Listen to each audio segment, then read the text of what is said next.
हाँ भाई, तो आज हम लोगों ने अपने पास रिवीजन आगे कंटिन्यू करना है। तो आज हम अपने पास पढ़ रहे हैं chapter number 4 capacity of parties. ठीक है, तो बिना टाइम वेस्ट करे इसको जल्दी से स्टार्ट करते हैं। तो भाई हम लोगों ने जब चैप्टर नंबर 1 पढ़ा था तो उस चैप्टर नंबर 1 में पढ़ा था कि essential elements of a valid contract क्या है, जिसमें सबसे पहला पॉइंट हमने यही पढ़ा था कि अगर आप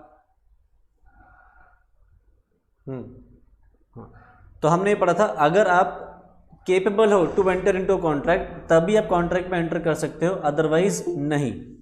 ठीक है, तो कैपेसिटी ऑफ पार्टी से हमारा मतलब क्या था, आज हम उसको डिटेल में डिस्कस करने वाले हैं। ठीक है, तो आओ जल्दी से देखते हैं। कॉन्ट्रैक्ट एक्ट कहता है कि कौन कौन से पर्सन्स केपेबल हैं to enter into a contract.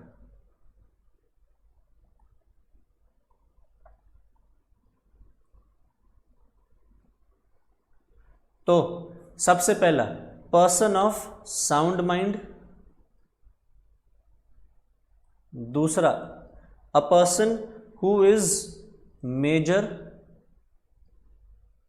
And a person who is not expressly declared to be void, a person who is not expressly declared to be void। ठीक है, तो अब जब बात करते हैं person of sound mind, sound mind का मतलब क्या है, एक ऐसा इंसान जो कॉन्ट्रैक्ट को समझ सके, ये देख सके कि उसके लिए बेनिफिशियल है नहीं, उसको इस कॉन्ट्रैक्ट में क्या क्या काम करना पड़ेगा, वो सब चीज़ें अच्छे से समझ सके, ऐसा दिमाग वाला आदमी होना चाहिए। एक ऐसा इंसान जो मेजर है, मेजर से मतलब एक ऐसा इंसान जो 18 साल या उससे ऊपर का हो। तीसरा a person who is not expressly declared to be void, to be disqualified, void लिख दिया मैंने। A person not expressly declared to be disqualified. Contract act ने कुछ लोगों को स्पेसिफिकली मना कर दिया है कि ये लोग कॉन्ट्रैक्ट में एंटर नहीं कर सकते जिनको आज डिस्कस करेंगे हम। बट एक्सप्रेसली अगर आपको मना कर दिया गया कि आप कॉन्ट्रैक्ट एंटर नहीं कर सकते तो आप कॉन्ट्रैक्ट में किसी भी कॉन्ट्रैक्ट में एंटर नहीं कर पाओगे। यानी कि किसी को भी कॉन्ट्रैक्ट में एंटर करना है तो ये तीनों कंडीशन फुलफिल करनी ज़रूरी है। ऐसा नहीं है कि कोई भी एक फुलफिल कर दी तो आप कॉन्ट्रैक्ट कर सकते हो कि भैया आप सिर्फ साउंड माइंड के हो बट आप 18 साल से कम के हो, नहीं, साउंड माइंड के होने चाहिए। Person should be major and person should not be expressly disqualified. ठीक है, तो ये जो पर्सन्स हैं यही कॉन्ट्रैक्ट कर सकते हैं, अदरवाइज और कोई नहीं। ठीक है, तो ये बात तो हमने सबसे पहले यहाँ कर ली कि पर्सन्स जो होने चाहिए वो माइनर ना हो, अनसाउंड माइंड का ना हो और स्पेसिफिकली डिस्क्वालिफाइड बाय लॉ ना हो। अब आगे देखते हैं law relating to miners agreements. अगर आपने माइनर के साथ कोई अग्रीमेंट करा है तो क्या वो वैलिड होता है? तो लॉ ये बोलता है अगर आपने माइनर के साथ कोई भी अग्रीमेंट किया है तो वो अग्रीमेंट वॉइड है, कॉन्ट्रैक्ट की स्टेज तक वो कभी भी नहीं जाने वाली। ठीक है, अच्छा 18 साल की जो एज है वो जनरली सभी के लिए है कि 18 साल आप अचीव कर जाते हो तो आप मेजर हो जाओगे। बट दो तरीके के जो होते हैं बच्चे, वो अगर 18 साल के हो जाते हैं तो उनको मेजर नहीं माना जाता। कौन से वो दो केसेस हैं? अगर एक बच्चे के माँ बाप नहीं है, उसके जगह पे कोई गार्डियन अपॉइंट किया गया है कोर्ट ने, तो उस केस में हम मानते हैं कि बच्चा मेजर होगा 21 साल की एज पे। या फिर अगर कोर्ट ऑफ वार्ड्स को अपॉइंट किया गया है माइनर की प्रॉपर्टी की देखरेख करने के लिए, तो इन दोनों सिचुएशंस में हम मानते हैं कि बच्चा 21 साल की एज पे मेजर होता है। पहला, अगर बच्चे के माँ बाप नहीं है और एक गार्डियन अपॉइंट किया गया, या फिर बच्चे की प्रॉपर्टी की देखभाल करने के लिए अगर कोर्ट ऑफ वार्ड्स को अपॉइंट किया गया है, तो इस केस में मानते हैं कि बच्चा 21 साल की एज में अचीव करता है मेजॉरिटी। ठीक है, अब सबसे पहला क्या है माइनर के अग्रीमेंट में, an agreement with the minor is void एब इनिशियो। वॉइड एब इनिशियो मतलब है void from the very beginning. तो छोटे बच्चे से आप कोई भी अग्रीमेंट कर लो, 18 साल से कम की उम्र के बच्चे के साथ सारे अग्रीमेंट्स क्या होंगे? वॉइड होंगे। तो क्या इस सिचुएशन में बच्चे को कोई सामान दिया तो क्या वापस मिलेगा? नहीं। आपने बच्चे को कोई सामान दे दिया, जैसे मान लो आपने बच्चे से क्या कहा कि तू मेरे से ले ले 50 चॉकलेट्स डेयरी मिल्क की और बदले मुझे दे दे अपने पापा का आईफोन, और बच्चे ने ऐसा कर भी दिया, बच्चे ने आईफोन दे दिया और तुमने उसको 50 डेयरी मिल्क की चॉकलेट्स दे दी। अब बच्चे ने मान लो 50 की 50 चॉकलेट्स खा ली, तो बाद में अगर वो बच्चा आईफोन वापस मांगने आए तो क्या तुम्हें देना पड़ेगा? आंसर इज यस, देना पड़ेगा। अच्छा, क्या तुम बच्चे से वो चॉकलेट्स वापस मांग सकते हो? नहीं मांग सकते। क्यों? क्योंकि तुमने जो अग्रीमेंट किया है वो है वॉइड अग्रीमेंट, और हमने वॉइड अग्रीमेंट के बारे में चैप्टर नंबर 1 में पढ़ा था। अगर आपको पहले से पता है कि आप जो अग्रीमेंट कर रहे हो वो वॉइड है, अलाउड नहीं है, फिर भी आप कर रहे हो, तो इन सिचुएशंस में आपने कोई चीज़ दी है तो वो आपको वापस नहीं मिलेगी। तो बच्चे से आपने कॉन्ट्रैक्ट किया, एग्रीमेंट किया है, वो आपको पहले से पता होता है कि वॉइड है, नहीं करना चाहिए, फिर भी आपने किया, तो ये एग्रीमेंट वॉइड होने की वजह से आपको 50 चॉकलेट वापस नहीं मिलेगी। सर व्हाट इफ बच्चे ने 50 में से 30 चॉकलेट खा ली, 20 चॉकलेट बच रही हैं, तो क्या हम वो 20 चॉकलेट वापस ले सकते हैं? यस, हम वो 20 चॉकलेट वापस ले सकते हैं। सर ऐसा क्यों कि 50 चॉकलेट नहीं ले पा रहे हैं, बस 20 चॉकलेट ले पाते हैं? देखो, 50 चॉकलेट अगर बच्चे ने खा ली तो अब वो वापस कैसे करेगा? पैसे तो है नहीं उसके पास, तो आप माइनर को लायबल कैसे करोगे? माइनर की लायबिलिटी आप अराइज नहीं कर सकते, क्योंकि आप उसको क्या कहते हो, वो बच्चा अभी काम करने के लायक नहीं है। तो इस सिचुएशन में बच्चे सब मेहनत तो करवाओगे नहीं, मेहनत मजदूरी तो करवाओगे कि तू जाके ईंट पत्थर उठा या मेहनत मजदूरी कर, ये तो नहीं करवा सकते। तो इस सिचुएशन में बच्चे साहब कुछ मायने की लायबिलिटी नहीं इंटर कर सकते। हाँ, 20 चॉकलेट जो उसने छोड़ दी, अगर 30 चॉकलेट सिखाई हैं तो 20 चॉकलेट वापस करने में उसकी कोई पर्सनल लायबिलिटी नहीं, उसके पास पड़ी हैं, तो वो वापस कर सकता है। बट जो बच्ची वो 30 खा चुका है उसके पैसे रिकवर नहीं कर पाओगे। ठीक है, तो ये हो गया पहला कि agreement with the minor is void एब इनिशियो, और दूसरा पॉइंट हो गया हमारा नो रेस्टिट्यूशन, आपको कुछ भी सामान वापस नहीं मिलेगा। बट ध्यान रहे, अगर बच्चे ने जानबूझ के खुद को प्रिटेंड किया, दिखाया कि मैं 18 साल या उससे ऊपर का हूँ, और जो सेलर है वो सेलर ये बात पता नहीं कर पाया, सेलर ने प्रॉपर तरीके से पता करने की कोशिश करी कि बच्चे की क्या उम्र है, बट वो पता नहीं कर पाया, बच्चे ने इतने अच्छे से छुपाया कि उसकी एज क्या है। तो अगर इस सिचुएशन में बच्चा ही अपने साथ गलत करता है जानबूझ के, और फिर वो आगे चल के वापस आके कहता है कि भैया मैंने जो चॉकलेट खा ली, आप मेरा वो फ़ोन वापस करो, तो इस सिचुएशन में फिर बच्चे को भी वो 50 चॉकलेट वापस देनी पड़ेगी। ठीक है, ऐसा क्यों? क्योंकि बच्चे ने खुद प्रिटेंड किया जानबूझ के कि मैं 18 साल का हूँ, सेलर ने भी ढूंढने की कोशिश कर ली कि क्या एज है, सेलर को नहीं पता चली, तो सेलर भी प्रूडेंट था, बट सेलर को इतने अच्छे से छुपाया गया सेलर के सामने कि सेलर भी नहीं बता पाया कि क्या है एज बच्चे की। तो इस सिचुएशन में लॉ ये बोलता है one who seeks justice must do justice, जो जस्टिस मांग रहा है उसको खुद भी जस्टिस करना पड़ेगा। तो इस सिचुएशन में बच्चे को 50 चॉकलेट वापस देनी पड़ेंगी। सर अभी तो आपने बोला 50 चॉकलेट बच्चे सर मेहनत मजदूरी नहीं कराओगे, तो बच्चा क्या अब मेहनत कर लेगा तो ठीक है? नहीं, बच्चा यहाँ पे अभी भी मेहनत मजदूरी नहीं करेगा। बच्चे को क्या करना पड़ेगा, अपनी जो प्राइवेट एस्टेट है, जो प्राइवेट प्रॉपर्टी बच्चे के नाम पे है, उसमें से पे किया जाएगा वो जो 50 चॉकलेट्स का पैसा है। ठीक है, तो 50 चॉकलेट का पैसा वापस जाएगा या 50 चॉकलेट्स देगा, what ever may be the case, but जो आपको आईफोन मिला है वो आईफोन या फ़ोन जो मिला है वो वापस देना पड़ेगा। ठीक है, अब ध्यान रहे एक बात, अगर माइनर के साथ आप खुद गलत कर रहे हो, जैसे जो सेलर है, सेलर ने ही बच्चे के साथ एक बहुत ही अनफेयर डील करी है। अनफेयर मतलब जैसे मान लो आईफोन के बदले 50 चॉकलेट, यही जो एग्जांपल है, क्या ये फेयर डील लगती है कि भैया 50 चॉकलेट दे के आईफोन ले सकते हो किसी का? 50 चॉकलेट कितने के आ जाएंगे? ज़्यादा से ज़्यादा 5000 रुपये के आ जाएंगे मैक्सिमम एक बार को, फॉर एग्जांपल, और आईफोन कितना महंगा आता है। तो अगर आपने खुद एक बच्चे के साथ अनफेयर डील करी है तो इस सिचुएशन में आपको 50 चॉकलेट का पैसा वापस भी नहीं मिलेगा। अगर मान लो बच्चे ने प्रिटेंड भी किया खुद के कि मैं 18 साल का हूँ, इस सिचुएशन में भी वापस नहीं मिलेगा, क्योंकि अपने बच्चे खुद जो डील करी है वो भी अनफेयर डील है। ठीक है, नेक्स्ट आगे देखते हैं। Minor can be a beneficiary, इसका क्या मतलब है? आप माइनर को एक बेनिफिशियरी बना सकते हो, मतलब माइनर को किसी कॉन्ट्रैक्ट के बेनिफिट्स दिलवा सकते हो। अगर किसी कॉन्ट्रैक्ट में मान लो, जैसे एग्जाम्पल के तौर पे, तुमने बचपन में जब भी गोलगप्पे ये सब खाया है तो किसने खिलाया? पापा मम्मी ने खिलाया। तो पापा मम्मी पैसे दे देते हैं और गोलगप्पे कौन खाता था? तुम। तो गोलगप्पे का बेनिफिट किसने उठाया? तुमने, यानी कि तुम क्या हो? बेनिफिशियरी हो। आप माइनर को एडवांटेजेस दिलवा सकते हो, बेनिफिट दिलवा सकते हो, बट माइनर की कभी भी पर्सनल लाइबिलिटी नहीं आ सकती। मतलब ये नहीं कहा जा सकता माइनर से कि तूने गोलगप्पे खाए हैं तो तू ही पे कर, नहीं, उसके पेरेंट्स ने उसको दिलवाया था तो पेरेंट्स की रिस्पॉन्सिबिलिटी बनती है कि वो पे करें, माइनर को यहाँ पे पर्सनली लायबल नहीं कर सकते। अच्छा, नेक्स्ट, नो रैटिफिकेशन। इसका क्या मतलब है? मान लो आपने माइनर के साथ एक एग्रीमेंट करवा लिया जब वो माइनर था, अब आप उसको कह रहे हो कि भैया तू जब मेजर हो जाए, जब 18 साल की एज अचीव कर ले, उसके बाद उस पुराने एग्रीमेंट को अब एक्सेप्ट कर ले, उस पुराने एग्रीमेंट को अब वैलिड कर ले। तो क्या ऐसा पॉसिबल है? Answer is no. अगर आपने बच्चे के साथ एक एग्रीमेंट किया है when he was a minor, तो वहीं का वहीं वॉइड है। आप उसको फ्यूचर में आगे चल के जब बच्चा 18 साल की एज अचीव कर लेगा, उसको फिर वैलिड करने की कोशिश करो तो नहीं कर सकते।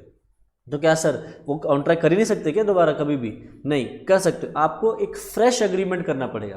पुराने ही एग्रीमेंट को कहो उसको जिंदा कर लूँ तो नहीं हो सकते, आपको एक नया एग्रीमेंट करना पड़ेगा और उसको कॉन्ट्रैक्ट बनाना पड़ेगा जब वो 18 साल अचीव कर लेता है, बट पुराने एग्रीमेंट को जिंदा नहीं कर पाओगे।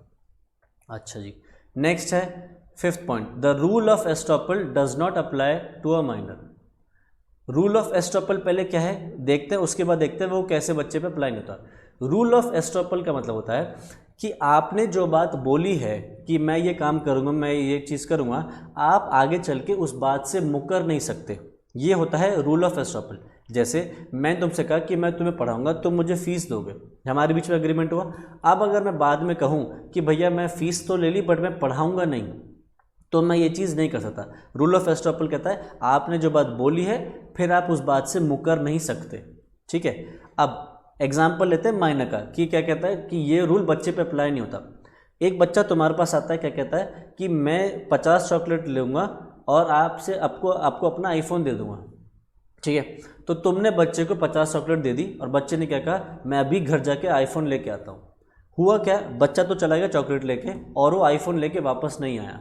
ठीक है, अब तुम बच्चे से कह रहे हो कि भैया तूने मेरे से 50 चॉकलेट लिए, अब मुझे आईफोन दे। तो बच्चा यहाँ पे अपनी बात से मुकर रहा है, नहीं दूंगा, मैंने चॉकलेट खा ली, मैं नहीं देता। तो इस सिचुएशन में लॉ ये कहता है कि बच्चा अपनी बात से मुकर सकता है। बच्चा जो आईफोन देने की बात कर रहा था, बच्चा अपनी इस बात से मुकर सकता है and is not responsible to pay for to give that iPhone, और वहाँ पे वो लायबल नहीं है, 50 चॉकलेट जो खा ली। ठीक है, तो बच्चे के ऊपर रूल ऑफ एस्टॉपल मतलब मुकरने वाला जो रूल है वो अप्लाई नहीं होता। नेक्स्ट अगला क्या है, माइनर्स लायबिलिटी फॉर नेसेसरीज। अगर आपने एक माइनर को, एक 18 साल से कम के बच्चे को necessities suited to his life अगर प्रोवाइड करी हैं, तो उन नेसेसिटीज़ की जो पेमेंट है वो कौन करेगा? बच्चा खुद करेगा। कहाँ से? अपने प्राइवेट एस्टेट से। जैसे लेट सपोज एक बच्चा कुंभ के मेले में खो गया और कुंभ के मेले में किसी को बच्चा मिल गया और वो बच्चे को अपने साथ ले जाता है, फिर 4-5 दिन बच्चे को अपने साथ रखता है, खिलाता पिलाता है, उसकी देखभाल करता है, और 4-5 दिन बाद बच्चे के माँ बाप आ जाते हैं और कहते हैं कि हमारा बच्चा हमें वापस दे दो। तो बच्चा तुमने वापस तो दे देना है, बट जो 4-5 दिन तुमने बच्चे को खिलाया पिलाया है उसके पैसे तुम्हें मिलेंगे। किससे मिलेंगे? पेरेंट्स से नहीं। कहाँ से मिलेंगे? बच्चे के जो प्राइवेट एस्टेट है, जो प्राइवेट प्रॉपर्टी है, उससे आपको पैसा मिल सकता है। बट ध्यान रहे, आपको पैसे वही मिलेंगे जो आपने बच्चे को उसकी लाइफ से जुड़ी हुई नेसेसिटीज़ हैं उन वो प्रोवाइड करिए। अगर आपने बच्चे को लग्जरी आइटम्स प्रोवाइड करिए हैं तो लग्जरी आइटम्स का पैसा नहीं मिलेगा। जो बेसिक नेसेसिटीज़ हैं सूटेड टू हिज लाइफ, उसकी लाइफ से जुड़े हुए जो भी नेसेसिटीज़ हैं वो जो सूट करती हैं वो देते हो, कोई प्रॉब्लम नहीं। आइटम्स ऑफ लग्जरी के लिए पैसा नहीं मिलेगा। ठीक, next, minor can not bind his parents और गार्डियन। देखो, अगर माइनर के पास कैपेसिटी ही नहीं है कॉन्ट्रैक्ट में एंटर करने की, तो माइनर अपने एक्शंस से किसी को लायबल कैसे कर सकता है? तो माइनर की जब हैसियत ही नहीं है तो वो कॉन्ट्रैक्ट नहीं कर सकता, किसी को बाइंड भी कैसे करेगा? यानी कि अगर बच्चे ने कोई भी कॉन्ट्रैक्ट कर लिया जाके, मान लो बच्चे ने किसी से कोई सामान खरीद लिया, किसी का कोई सामान जाके तोड़ दिया, तो उसके लिए उसके पेरेंट्स या गार्डियन की लायबिलिटी नहीं आती पे करने की, वो बच्चे की ही प्राइवेट प्रॉपर्टी से पे किया जाएगा। ठीक है, next, contract by a major and a minor. कहने का मतलब सिंपल क्या है, मान लो एक आदमी है और इस आदमी के साथ एक आदमी दूसरा डील कर रहा है, कॉन्ट्रैक्ट कर रहा है, बट साथ में इसके साथ एक मेजर भी माइनर भी है, ठीक है। तो इसके बीच में और इनके बीच में कॉन्ट्रैक्ट हो रहा है, तो इन दोनों ने अपने साइन करे, इसने अपना साइन करा। तो अब देखो कॉन्ट्रैक्ट में हो क्या रहा है, दो पार्टीज, जो सेकंड पार्टी है उनमें एक पार्टी माइनर है। तो लॉ ये कहता है अगर ऐसा हो जाए कि इधर एक पार्टी माइनर है, भले ही ये साइन कर दे, इसकी कभी भी पर्सनल लायबिलिटी आएगी नहीं और माना ये जाएगा कि कॉन्ट्रैक्ट इन्हीं दोनों लोगों के बीच में हुआ है। इसको कभी भी पार्टी टू कॉन्ट्रैक्ट नहीं मानेंगे। हाँ, अगर इसको कॉन्ट्रैक्ट से कोई बेनिफिट मिल रहा है तो बेनिफिट मिलता रहेगा, बट कोई पर्सनल लायबिलिटी अगर अराइज करने की बारी आएगी तो वो इसकी अराइज नहीं होगी। नेक्स्ट क्या है, नो स्पेसिफिक परफॉर्मेंस। मतलब क्या है, आप एक बच्चे से ये नहीं कह सकते कि तू वो प्रॉमिस पूरा कर जो तूने प्रॉमिस करने की बात करी थी। स्पेसिफिक परफॉर्मेंस जो हमने आगे चल के देखना भी है, क्या कहता है स्पेसिफिक परफॉर्मेंस, कि भैया आपने जो चीज़ प्रॉमिस करी है आप वो ही पूरा करो, हमें कॉम्पेंसेशन नहीं चाहिए, हमें डैमेजेस नहीं चाहिए, आप वही चीज़ पूरी करके दो। तो आप बच्चे से ऐसा काम स्पेसिफिक परफॉर्मेंस नहीं करवा सकते। क्या माइनर को पार्टनर बना सकते हैं? No. A minor can not be admitted as a partner but he can be admitted to the benefits of partnership. Minor कभी भी पार्टनर नहीं बनेगा, ध्यान रखना ये बात। बच्चों को लगता है कि माइनर पार्टनर बन सकता है, नहीं, माइनर कभी भी पार्टनर नहीं बन सकता, बट माइनर क्या कर सकता है, पार्टनरशिप में जो प्रॉफिट्स हैं वो प्रॉफिट्स वो ले सकता है। अच्छा, क्या आप माइनर को एजेंट बना सकते हो? यस, आप माइनर को एजेंट बना सकते हो, बट ध्यान रहे छोटा बच्चा है, कोई भी गड़बड़ कर सकता है। तो अगर कोई भी छोटे बच्चे ने गड़बड़ करी तो उस गड़बड़ के लिए प्रिंसिपल लायबल होगा, माइनर लायबल नहीं हो सकता, ठीक है। Next, surety for a minor. Surety का मतलब होता है गारंटर। क्या हम एक माइनर के लिए गारंटर बना सकते हैं? यस। अगर मान लो एक माइनर ने कोई सामान खरीदा, उसकी गारंटी दे रहा है उसके फादर कि भैया मैं इसके पैसे दे दूंगा, तो गारंटी जिसने ली है उसको बोलते हैं हम श्योरिटी, गारंटर बोलते हैं उसको। तो लायबिलिटी अब किसकी हो जाएगी? गारंटर की हो जाएगी या श्योरिटी की, ना कि बच्चे की, ठीक है। वैसे तो बच्चे को पर्सनली लायबल कर नहीं सकते, बट बच्चे की पर्सनल प्रॉपर्टी से पे हो सकता है। उस केस में अगर गारंटर आ गया कि श्योरिटी आ गया है तो फिर श्योरिटी की लायबिलिटी आ जाएगी, जो माइनर है उसकी लायबिलिटी खत्म हो जाएगी, उसको अपने प्राइवेट एसेट से पैसा नहीं देना पड़ेगा। Next, minor and insolvency. क्या एक माइनर कभी भी इंसॉल्वेंट हो सकता है? Answer is no. क्यों नहीं? क्योंकि भैया माइनर केपेबल ही नहीं कॉन्ट्रैक्ट एंटर करने के लिए। तो जो इंसान केपेबल ही नहीं है कॉन्ट्रैक्ट एंटर करने के लिए, वो इंसॉल्वेंट भी कैसे होता है? इंसॉल्वेंट तब होता है ना जब आपने कॉन्ट्रैक्ट किया हो किसी के साथ और आपने लोन लिया या आपने उसे रीपेमेंट ना करी हो। बच्चा लोन ही नहीं ले सकता किसी से, कोई लायबिलिटी कॉन्ट्रैक्ट एंटर नहीं कर सकता, तो इंसॉल्वेंट कैसे हो जाएगा? तो इसलिए a minor can not be adjudicated as insolvent, ठीक है। नेक्स्ट, क्या एक माइनर शेयर होल्डर हो सकता है? यस, माइनर एक केस में शेयर होल्डर हो सकता है। अगर आप माइनर को दे रहे हो फुल्ली पेड शेयर्स और माइनर वो शेयर्स कंपनी से डायरेक्टली नहीं ले रहा, बाहर से किसी और से खरीद रहा है। अगर माइनर खुद कंपनी से खरीद रहा है तो नहीं ले सकता, बट माइनर किसी बाहर में मान लो शेयर मार्केट से खरीद रहा है शेयर्स या कहीं से खरीद रहा है तो ले सकता है, प्रोवाइडेड वो शेयर्स फुल्ली पेड है। अगर पार्टली पेड शेयर्स है, मतलब जिनमें फेस वैल्यू पूरी पेड नहीं हुई है, तो उन सिचुएशन में माइनर वो शेयर्स कभी भी होल्ड नहीं कर सकता, ठीक है। मान लो एक बच्चे के पेरेंट ने बच्चे के नाम पे शेयर्स अप्लाई कर दिया, तो क्या शेयर अलॉट हो सकते हैं? मान लो शेयर अलॉट हो गए तो वो माना जाएगा कि पेरेंट को अलॉट हुए हैं, ना कि बच्चे को, ठीक है। Next, minors liability for torts. Torts का मतलब होता है सिविल रॉन्ग, सिविल गलतियां।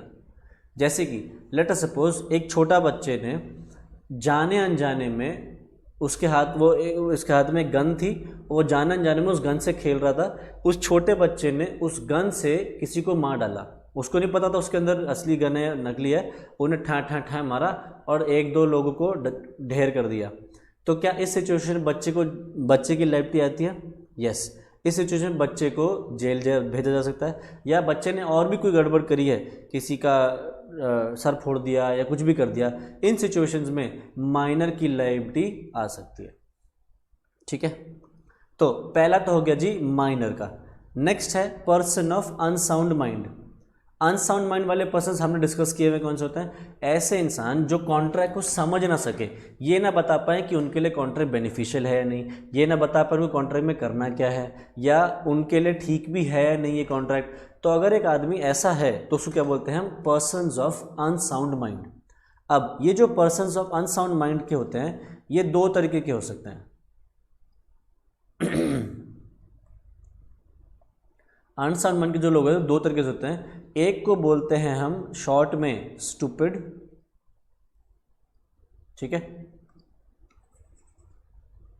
एक को बोलते हैं अपने पास स्टूपिड। स्टूपिड कौन होता है? सॉरी, स्टूपिड कह रहा हूं, इडियट।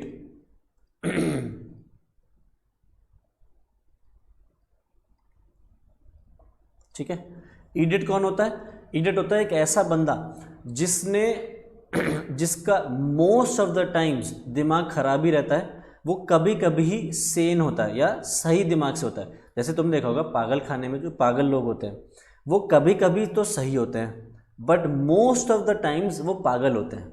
तो जो ऐसे लोग होते हैं उनको क्या बोलते हैं हम अपने पास? इडियट।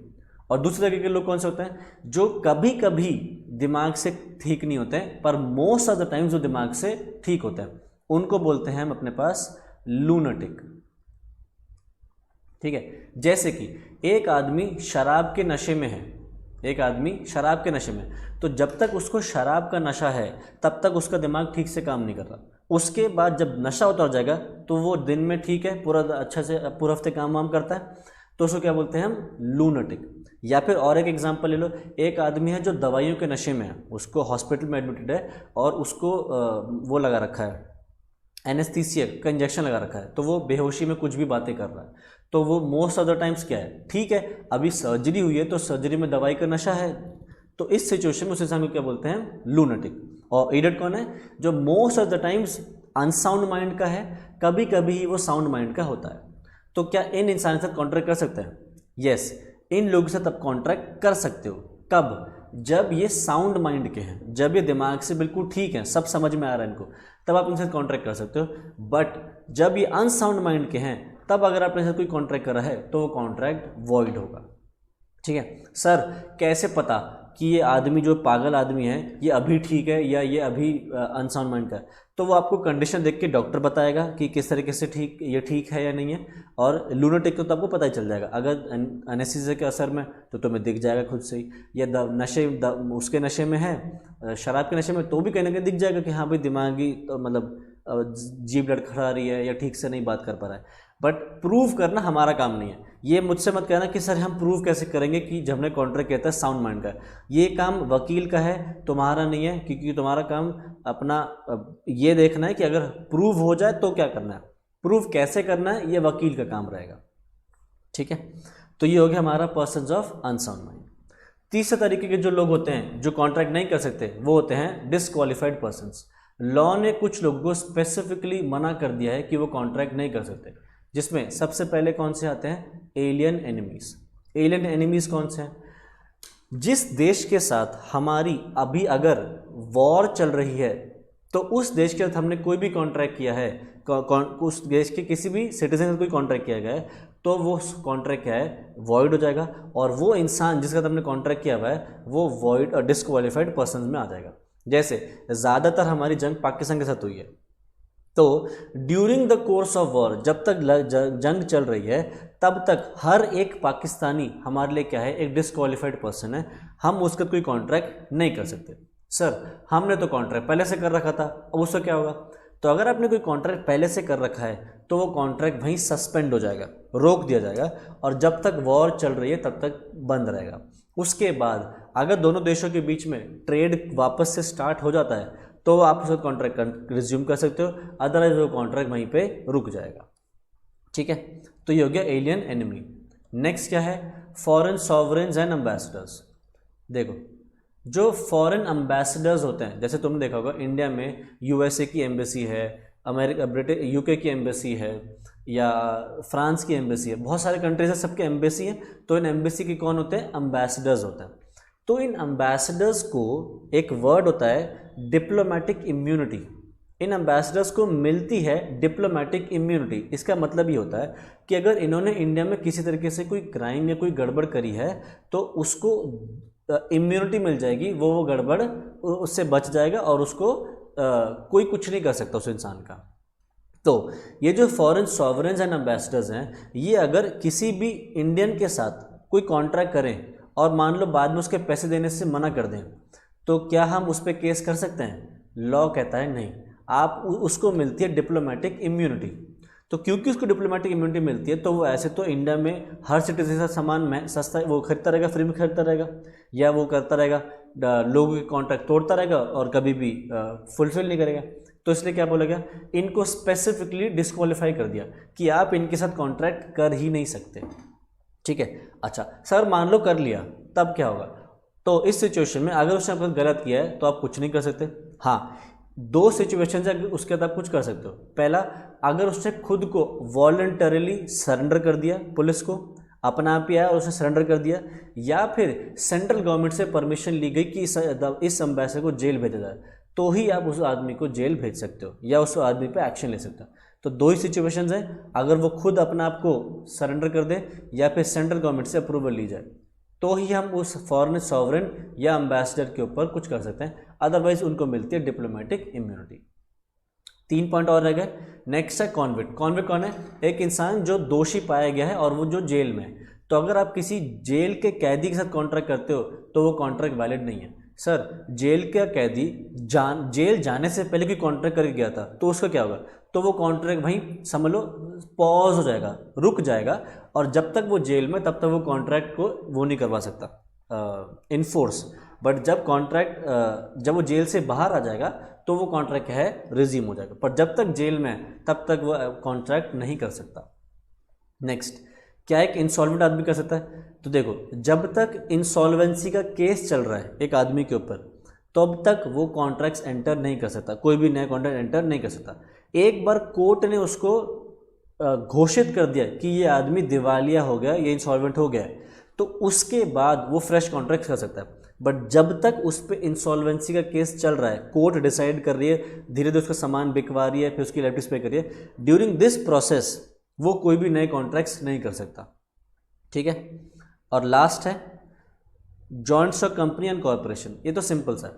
अगर आपकी एक कंपनी है या एक कॉर्पोरेशन है, कॉर्पोरेट बॉडी है, तो उसके अंदर क्या होता है? मेमोरेंडम ऑफ एसोसिएशन होता है, ये हमने कंपनी एक्ट में पढ़ा हुआ है।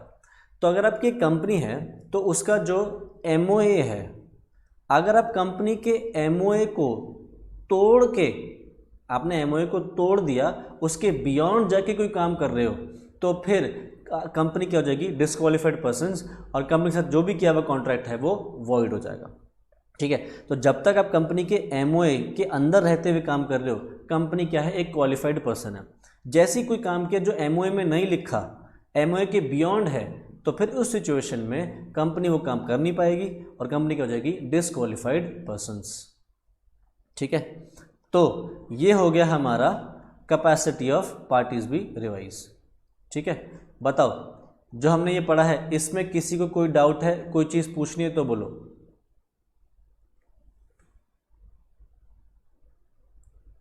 बोलो।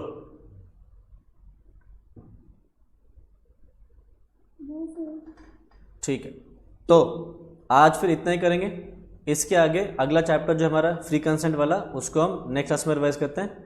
आज इतना ही। Thank you so much, bye bye.